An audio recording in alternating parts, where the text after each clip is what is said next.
Good morning students. आज की हमारी कक्षा पेपर सेकंड समकालीन भारत एवं शिक्षा से है। इसमें आज का हमारा टॉपिक है विश्वविद्यालय शिक्षा आयोग 1948-49।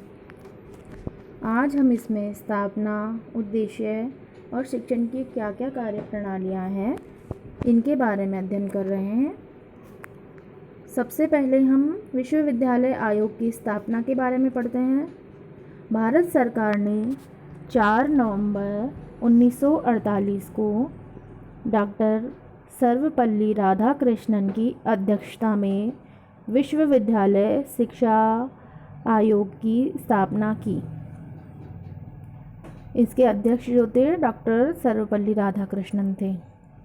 25 अगस्त 1949 को आयोग ने अपना प्रतिवेदन प्रस्तुत किया। इसी क्रम में आगे हैं विश्वविद्यालय शिक्षा आयोग का मुख्य उद्देश्य। आयोग ने उच्च शिक्षा के उद्देश्यों में नवीन भारत के निर्माण के लिए प्रजातंत्र, न्याय, स्वतंत्रता, समानता, राष्ट्रीय तथा अंतर्राष्ट्रीय भ्रातृत्व एवं भारतीय संस्कृति के महत्व पर बल दिया है। राजनीतिक, प्रशासनिक, व्यावसायिक, औद्योगिक एवं वाणिज्यिक क्षेत्रों में नेतृत्व ग्रहण कर सकने वाले व्यक्तियों का निर्माण करना है। इसमें आगे हम देखते हैं इसकी कार्यप्रणाली में थोड़ा सा शिक्षण स्तर। शिक्षण का जो स्तर है वो किस प्रकार का होना चाहिए, इसके बारे में आयोग ने जो सुझाव दिए उनमें से है शिक्षण स्तर को ऊपर उठाने हेतु प्रवेश की न्यूनतम योग्यता इंटरमीडिएट पास होनी चाहिए।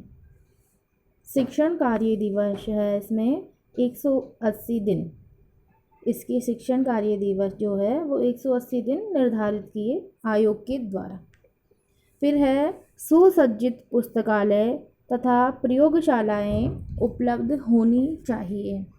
इनके अलावा शिक्षण संबंधी सभी सुविधाओं का इसमें पूरी तरीके से होनी चाहिए।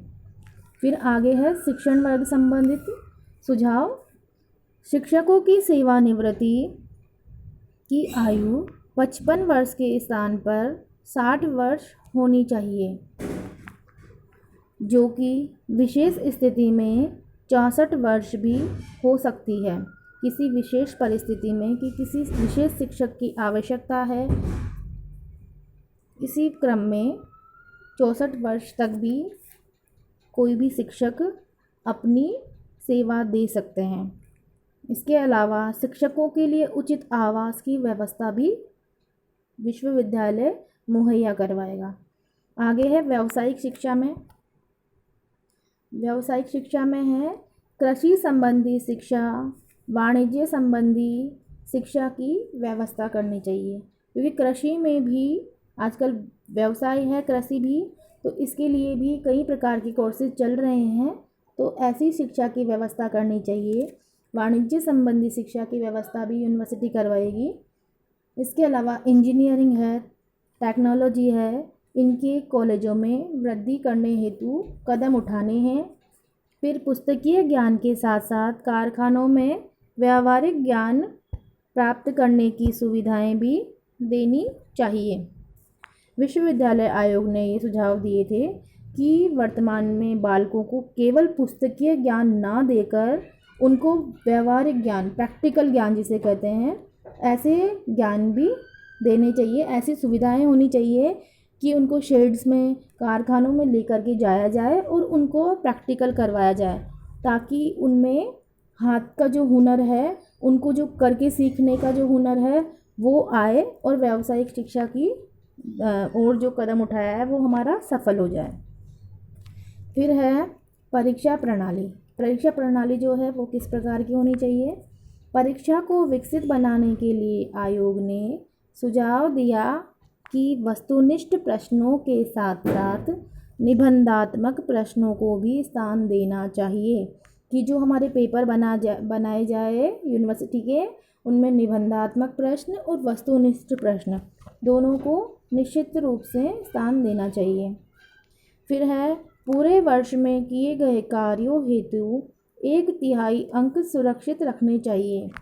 पूरे वर्ष में जो बच्चों के द्वारा अन्य कार्य किए जाते हैं, यानी कि शिक्षण के अलावा जो सह शैक्षिक गतिविधियाँ होती है, सह शैक्षणिक गतिविधियाँ हैं या अन्य कोई प्रायोगिक कार्य है या अन्य प्रकार के जो भी कार्य होते हैं, उनके लिए उनके नंबर में से 1/3 अंक सुरक्षित रखने चाहिए, जो उनके व्यवहार अन्य कार्यों के लिए उनको दिए जाएं। छात्र के ज्ञान हेतु मौखिक परीक्षा ली जानी चाहिए, विशेष रूप से व्यावसायिक शिक्षा परीक्षा में। आयोग ने सुझाव दिए कि हम जो लिखित परीक्षा लेता है, जो विश्वविद्यालय जो है वहाँ उसकी तरफ से लिखित परीक्षा ली जाती है बालकों की, उसमें मौखिक परीक्षा को भी स्थान दिया जाए, ताकि बच्चे का जो संप्रेषण माध्यम है, संप्रेषण है, उसकी बोलने की कला है, उसके सामने से खड़े होने की एक जो उसमें बालक का खुद का जो व्यक्तित्व निखर के इसमें सामने आता है। इस प्रकार से मौखिक परीक्षा भी होनी चाहिए। फिर आगे आता है इसमें विश्वविद्यालय अनुदान। विश्वविद्यालय है वो कुछ अनुदान से चलता है, तो उसमें देखते हैं कि आयोग ने क्या सिफारिश की है। विश्वविद्यालय आयोग ने सिफारिश की कि एक ऐसा आयोग बनाया जाए, यानी कि जो अनुदान आयोग है उसकी बात कर रहे हैं कि एक ऐसा अनुदान आयोग बनाया जाए जो विश्वविद्यालय को निश्चित स्तर तक या निश्चित रूप से अनुदान प्रदान करे एवं विश्वविद्यालयों में शिक्षा के स्तर को ऊंचा उठाए।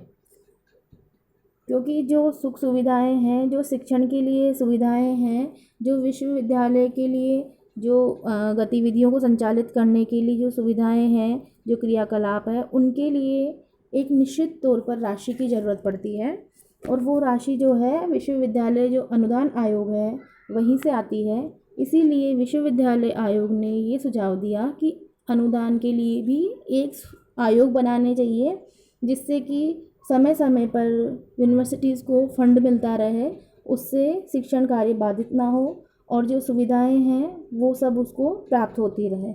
इस प्रकार आज की क्लास के लिए हम यहीं समाप्त कर रहे हैं। इसके आगे का हम अगली क्लास में अध्ययन करेंगे। धन्यवाद।